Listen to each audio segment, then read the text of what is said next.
नमस्कार साथियों, स्वागत है आपका अपने YouTube चैनल PSM पाठशाला में। आज बात करेंगे प्रमुख प्रश्नों पर। और प्रश्न है ज़्यादातर कालीबंगा सभ्यता से जुड़े हुए, लेकिन यहाँ आप समझने की कोशिश करना कि कालीबंगा सभ्यता पर किस प्रकार प्रश्न पूछे गए हैं, इनकी भाषा क्या रखी गई है कि कैसे पूछ सकता है। बस यही मेन उद्देश्य है इस वीडियो का। तो चलिए शुरू करते हैं। और एक बात और, अगर मैं लंबी वीडियो ना डाल सकूं या ना दे सकूं तो उसकी बजाय मैं आपको शॉर्ट्स वीडियो देती हूं, जिसमें आपको बहुत अच्छे प्रश्न दे रही हूं। उन्हें आप ज़रूर देखना, आपको अच्छा सहयोग मिलेगा। और हर परीक्षा से पहले, चाहे राजस्थान जी के जिस सिलेबस में हो, किसी का एग्ज़ाम हो आपका, चाहे RS का हो, SI का हो, चाहे LDC का हो, आप मेरे शॉर्ट्स ज़रूर देख कर जाना, क्योंकि उनमें मैंने बहुत कम टाइम में 20-20 सेकंड की है लगभग, और बहुत अच्छे प्रश्न बताए हैं, तो आपको अच्छा सहयोग मिलेगा। और चलिए शुरू करते हैं। यहाँ है बड़वा ग्राम कोटा में कितने मोखरी यूप अभिलेख प्राप्त हुए। तो यहाँ 3 मोखरी यूप अभिलेख प्राप्त हुए हैं। कहाँ? बड़वा ग्राम कोटा में। बड़वा ग्राम कोटा में 3 मोखरी यूप अभिलेख प्राप्त हुए हैं, सीधा सीधा याद रखना। और एक बात और, अगर मैं प्रश्न पढ़ती हूँ तो बीच में कोई गलती हो जाए तो उसे नज़रअंदाज किया करो, क्योंकि सिर्फ सीधा कैमरे के सामने बोलने में और बच्चों के आगे बोलने में बहुत फ़र्क होता है, तो गलतियाँ हो जाती है। और चलो छोड़ो, आगे देखें। आगे कालीबंगा का शाब्दिक अर्थ। तो यहाँ सीधा सीधा अर्थ पूछा गया है। और इसमें देखो, ये कालीबंगा वाला प्रश्न हर पेपर में छपता है, और ये एक साधारण सा प्रश्न है, फिर भी देखो RS में भी छप गया, CET में भी छपता है, LDC में भी छपता है, SI में भी छपता है, पर इसकी भाषा अलग अलग होती है। यहाँ सीधा सा ही पूछा है कि कालीबंगा का शाब्दिक अर्थ। तो 2 बार RS में आ गया, 96 और 99 में। और ऑप्शन देखो इसके कंफ्यूज करने वाले। पहला हो गया काला पत्थर, जूता हुआ खेत, काली चूड़ियाँ, उपयुक्त सभी। ये जूता हुआ खेत, काली चूड़ियाँ सभी का पढ़ा होता है, लेकिन इसमें अगर कम पढ़ा है जिस विद्यार्थी ने, तो उसे ये कंफ्यूज करते हैं, क्योंकि काल जूता हुआ खेत मिला है, पर यह एक विशेषता है, यह एक वहाँ का जुताई की हुई भूमि के प्रमाण मिले हैं। लेकिन काली चूड़ियाँ इसका शाब्दिक अर्थ हो जाता है, अच्छे से याद रखना। और आगे है किस शिलालेख में चौहानों को वत्स गोत्र ब्राह्मण कहा गया है। तो ये देखो, ये सीधा सीधा याद रखना, बिजौलिया शिलालेख में चौहानों को वत्स गोत्र ब्राह्मण बताया गया है। और आगे है कालीबंगा की सभ्यता किस नदी के किनारे फैली है। तो यहाँ हो जाएगा सरस्वती नदी। लेकिन एक बात और याद रखना, यहाँ सरस्वती ने देकर आपको घग्गर नदी भी दिया जा सकता है, तो आप घग्गर नदी भी कर सकते हो, क्योंकि सरस्वती नदी का नाम सरस्वती वेदों में, ऋग्वेद में मिला है, लेकिन अब जो वर्तमान में नाम चल रहा है वह घग्गर नदी है। और हनुमानगढ़ और गंगानगर में इसे अब नाली कहा जाता है, वहाँ के स्थानीय लोग इसे नाली कहते हैं।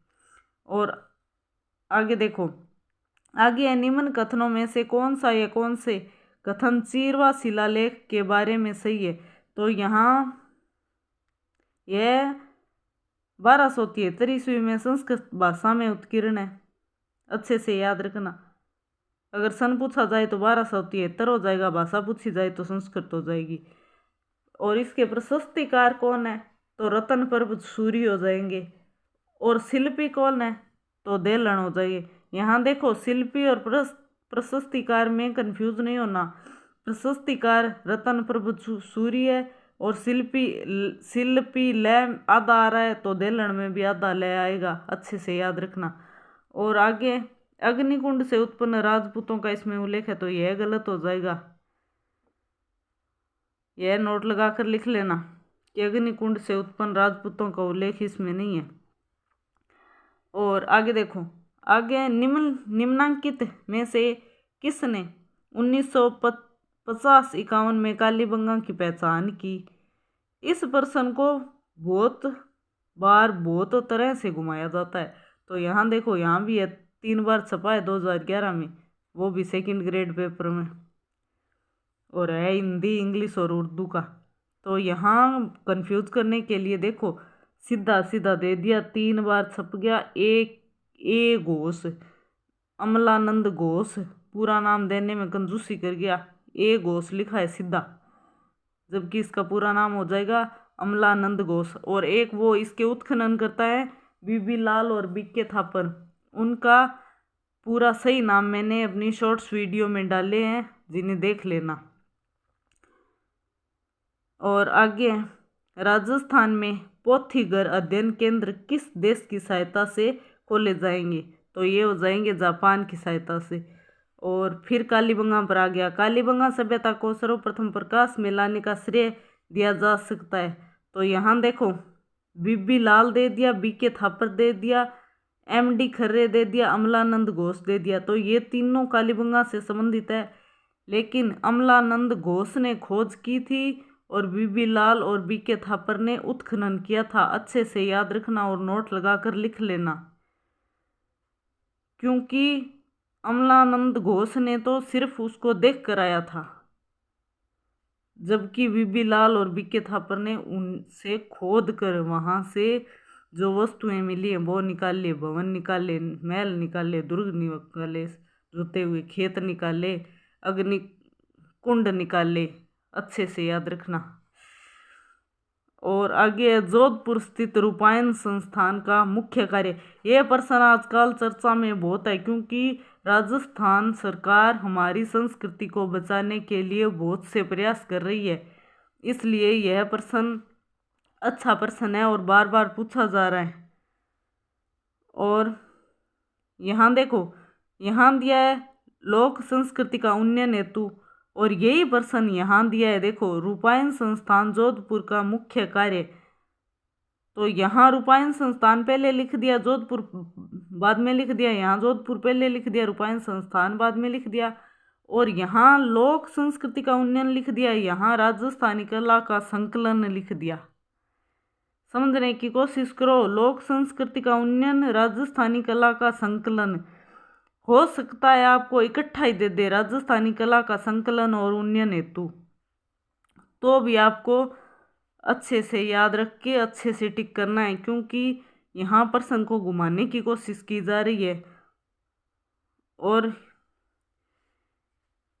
यहाँ आपको लोक संस्कृति और कला संकलन दोनों अच्छे से याद रखना है। और ये प्रश्न देखो, कालीबंगा कहाँ स्थित है? प्रश्न पूछा गया है BSTC 2008 में और कारापाल परीक्षा 2012 में। तो कालीबंगा कहाँ स्थित है? हनुमानगढ़ में हो जाएगा। लेकिन 2018 में BSTC का पेपर आया था, उसमें हनुमानगढ़ न देकर गंगानगर दिया हुआ है। तो अच्छे से याद रखना, अगर हनुमानगढ़ न देकर गंगानगर दे तो गंगानगर करना है, ना कि कोई और ज़िला, क्योंकि हनुमानगढ़ गंगानगर का हिस्सा है। इसलिए हो सकता है कंफ्यूज करने के लिए गंगानगर दे दे, क्योंकि 2018 को अभी कोई ज़्यादा साल नहीं हुए, ज़्यादा समय नहीं हुआ है बीते। आपको असफल करने के लिए कुछ भी कर सकता है एग्जामिनर। और आगे देखो, आगे है, निम्नलिखित में से किस पुरातात्विक स्थल में से जुते हुए खेत का साक्ष्य प्राप्त हुआ है? तो ये मैंने पहले भी बता दिया और अब बता रही हूँ, कालीबंगा सभ्यता से। और एक कालीबंगा सभ्यता की ये विशेषता अच्छे से याद रखना, वहाँ शल्य चिकित्सा के प्रमाण मिले हैं, वहाँ अग्निकुंड वेदिकाएं मिली है, वहाँ भूकंप के साक्ष्य मिले हैं। नोट लगाकर लिख लेना इन बातों को। और मैंने शॉर्ट्स वीडियो में भी बहुत अच्छे से बताया है, उन्हें देख लेना। और एक और छोटी छोटी वीडियो डाली है, उन्हें देख लेना, ताकि आपको सहयोग मिल सके। और आगे है, राजस्थान के विख्यात इतिहासकार जो एक समाज सुधारक भी थे। तो यहाँ हो जाएंगे हरविलास शारदा। देखो ये RS में पूछा गया प्रश्न है, हरविलास शारदा हो जाएंगे। और इनका प्रसिद्ध होने का एक अन्य कारण और भी है, क्योंकि भारत में बाल विवाह निरोधक कानून बनाने में इनका बहुत बड़ा योगदान रहा है। तो अगर पूछा जा सकता है कि भारत में बाल विवाह निरोधक कानून किसने बनाया, तो हरविलास शारदा हो जाएगा यहाँ। और आगे है ऐतिहासिक प्रमाणों, दस्तावेजों, पत्रों। सॉरी, ये एक प्रश्न रह गया। ये देखो, प्राचीन सभ्यता का कौन सा स्थल या केंद्र घग्गर नदी घाटी में विकसित हुआ है? यहाँ देखो यही प्रश्न है। यहाँ हो गया इसका उत्तर कालीबंगा सभ्यता। नदी कौन सी दी है? घग्गर नदी। दिया कब है? 2008 में। और ये देखो 2009 में, BSTC एग्जाम 2009 में नदी कौन सी दे दी? सरस्वती। बस इसी तरह प्रश्नों की भाषा को समझने की कोशिश किया करो। सभ्यता एक ही है, नदी को दो नामों से 2 साल में, तो अब आप अंदाजा लगा सकते हो कि प्रश्न कैसे हो सकते हैं। और आगे देखो, आगे है ऐतिहासिक प्रमाणों, दस्तावेजों, पत्रों, मुगल फरमानों एवं हस्तचित्रित तस्वीरों के एल्बम के अध्ययन हेतु संग्रहण स्थित है। तो ये देखो यहाँ दे दिया बीकानेर संग्रहालय बीकानेर, खेतड़ी महल झुंझुनू। और यहाँ देखो राजस्थान राज्य अभिलेखागार बीकानेर।